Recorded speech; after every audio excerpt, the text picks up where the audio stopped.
હું અહીંયા સ્થાન લઉં છું, ખાલી આવતો જતો નથી.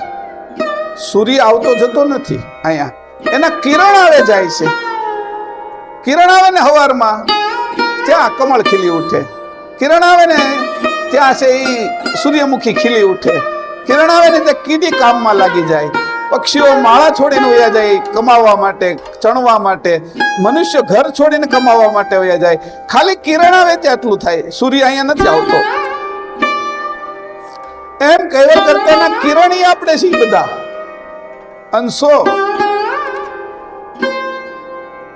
એ ન આવે ને આપણે અહીંયા આવીએ કિરણ રૂપે અને પાછા આમાં પચી જઈએ. આ બધી વનસ્પતિમાં આપણે પચી ગયા. જેમ સૂર્યના કિરણો બધી વનસ્પતિની અંદર પચી ગયા છે. લાકડું હળગાવો તો આગ નીકળે છે, એ સૂર્યના કિરણ છે.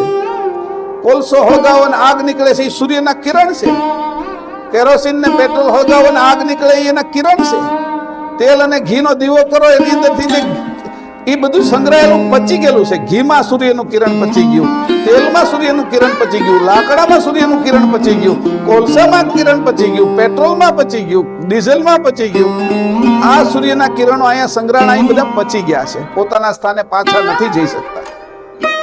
એમ આ શરીર વિશે આપણે અંશો પચી ગયા. કોણ આમાંથી કાઢે આપને? આજે કિરણ આવ્યું એમાં ગોઠવાઈ ગયું છે. કોઈ કાઢનારો તો નીકળવો જોઈએ ને.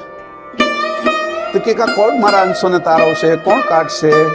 એટલે પરમ ગુરુ આવ્યા.